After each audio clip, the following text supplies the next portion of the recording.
আমার প্রত্যেক বন্ধুদের জানাই অনেক অনেক ভালোবাসা। আশা করি তোমরা সবাই ভালো আছো। তোমাদের ভালোবাসায় আমরা ভালোই আছি। আজ তোমাদের কাছে নিয়ে এসেছি একটা পৌরাণিক কাহিনী। তোমরা সবাই জানো খনার বচন। আমাদের জানা অনেক মহিষী নারী আছে, তাদের মধ্যে খনাও ছিলেন একজন মহিষী নারী। এই খনার বচন আজও অনেক মানুষ মেনে চলে। আগেকার দিনে মানুষ তো খনার বচন অনেক কিছুই মানত। এখনকার ছেলে মেয়েরা তো এ সমস্ত মানে না। যেমন চাষিরা আজও পর্যন্ত কিন্তু খনার বচন মেনে চাষবাসের কাজে লাগে। যেমন কিছু কিছু আছে, মঙ্গলে উষা বুধে পা, যথা ইচ্ছা তথা যা। এই কথাটা কিন্তু আমার বাবা খুব মানত। আর আমার বিয়ের পর শ্বশুরমশাই দেখেছি খুব এই কথাটা মানত। মঙ্গলবারে কোথাও যেতে চাইতেন না, মঙ্গলবারে অশুভ। তারপরে যেমন আগের থেকে পিছে ভালো যদি ডাকে মায়, ভরা থেকে শূন্য ভালো যদি বলিতে যায়। যেমন পেছন থেকে ডাকলে আমরা বলি ভালো না কোথাও বেরোলে, কিন্তু মা ডাকলে বলে ভালো। আর কোনো পাত্র বা কলসি যদি জল ভরতে যায়, বেরোবার সময় যদি কোথাও বেরোবার সময় এটা যদি দেখে, তাহলে কিন্তু শুভ। এই সমস্ত খনার বচন এ সমস্ত বলা আছে। এই খনা ছিলেন সিংহলের রাজকন্যা। যে সিংহলের পূর্ববর্তী নাম ছিল লঙ্কা। এই লঙ্কা পরে হয় সিংহল, সেও একটা কাহিনী আছে, সেটা এখন বলছি না, খনার কথাই বলি। খনা সিংহলের রাজকন্যা। সেই সময় সিংহলের রাজা একবার সমুদ্রের পাড়ে দেখে একটা তাম্র পাত্রে এক শিশু ভেসে ভেসে এসে তীরে এসেছে, পাত্রটা আটকেছে। তখন রাজা কি করলেন, সেই পাত্র তুলে দেখলেন যে তাতে একটা শিশুপুত্র। তখন তাকে কোলে করে নিয়ে রানীর হাতে তুলে দেয়। রানী সেই পুত্র আর তার কন্যা খনাকে একসঙ্গে মানুষ করে।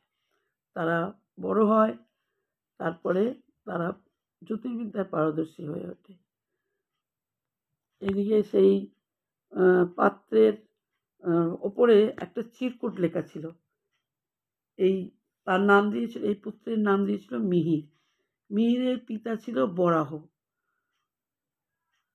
সেই চিরকুটতে যত্ন করে রাজা রেখে দিয়েছিলেন। তারপরে খনা আর এই মিহিরের বিয়ে দিয়ে দেন। তারা একসঙ্গে ঘর সংসার করতে থাকে।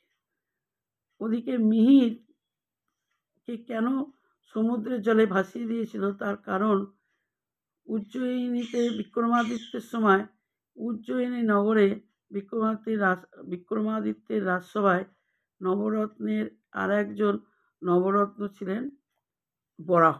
এই বরাহ ছিল জ্যোতিষ আচার্য। এই বরাহ যখন তার পুত্র জন্মায়, বরাহ তার স্ত্রী ছিল ধরা। তার ধরার গর্ভে যখন এই পুত্র জন্মায়, পুত্র জন্মাবার পর বরাহ জ্যোতিষ গণনা করে দেখে যে এই পুত্রের আয়ু 1 বছর। তখন তিনি ভাবলেন মাত্র 1 বছর আয়ু, এই 1 বছর একে লালন পালন করব, তারপরে চলে যাবে। তখন বরাহ কী করলো, সেই পুত্রকে তামার পাত্র করে সমুদ্রের জলে ভাসিয়ে দিয়েছিলেন। সেই পুত্রকেই সিংহলের রাজা কুড়িয়ে এনে বড় করলেন, তার নাম দিলেন মিহির। তারপরে খনার সঙ্গে বিয়ে দিয়ে দেন। তারা বেশ সুখে শান্তিতে ঘর সংসার করে। তারপরে একদিন তারা দুজনেই হয়ে গেল জ্যোতিষ আচার্য, বড় রকমের জ্যোতিষ আচার্য। খনা বেশি বড়। খনা একদিন গণনা করে দেখলেন যে উজ্জয়িনীতে এই মিহিরের বাড়ি এবং তার বাবা হচ্ছে বরাহ। তারপরে তিনি তখন এর আয়ু 100 বছর। তিনি তার বাবা যে চিরকুটে লিখেছিলেন যে এর আয়ু মাত্র 1 বছর, সেটা ভুল গণনা করেছে।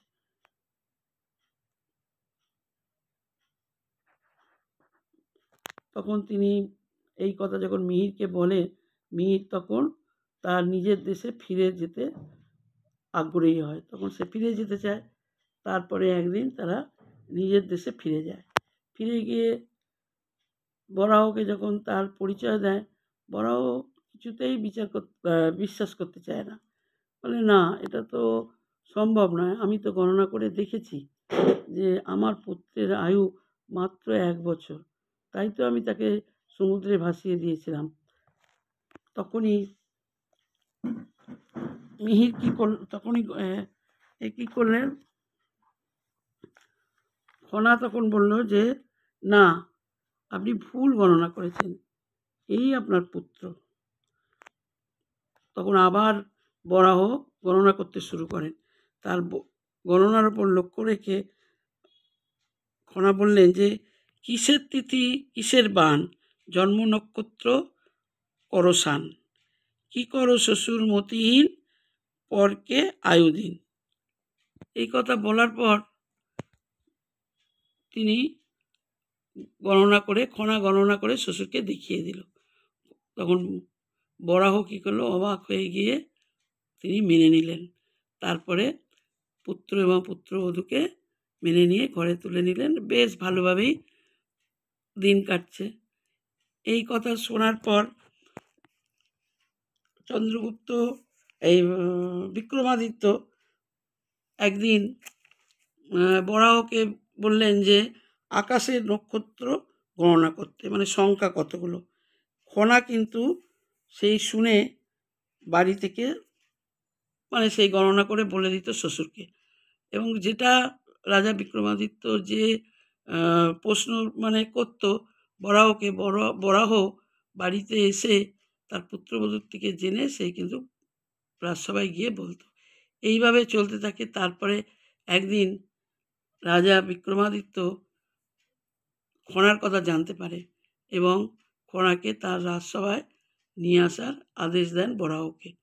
বরাহ এবং মিহির দুজনেই বিক্রমাদিত্যের রাজসভায় থাকতেন এবং খনাকে নিয়ে এলেন। খনাকে নানান রকম যখন প্রশ্ন করে, খনা গণনা করে সব কিছু ঠিক বলে দেয়। তখন খনাকে তার রাজসভায় রাখতে চান, একজন সদস্য করে রাখতে চান। এই কথা শুনে বরাহ কিন্তু রাজি হলেন না। বরাহ বললেন, পুত্রবধূ বাড়ির বউ কীভাবে রাজসভায় গিয়ে কাজ করবে।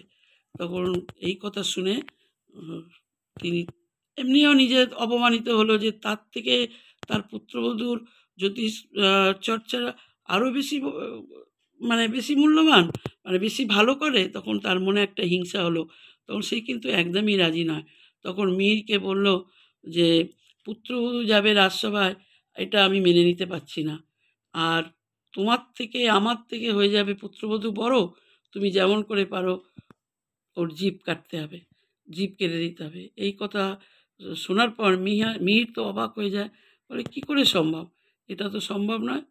এবং তখনই মিহিরের মনের অবস্থা দেখে খনা কিন্তু বুঝতে পারে যে স্বামীর মনে খুব কষ্ট। তখন তিনি গণনা করে, সেটাও গণনা করে জানতে পারে যে শ্বশুর এবং স্বামীর কথা, এবং তখন তার মৃত্যুর সময়ও এসে গেছে, তিনি সেটাও গণনা করে জানতে পেরেছিলেন। তখন তার স্বামীকে বলেছিলেন, আমার মৃত্যুর দিন এসে গেছে, আপনি আমাকে আপনার বাবা যা আদেশ দিয়েছে সেটাই আপনি করুন, আমার সময় হয়ে এসেছে।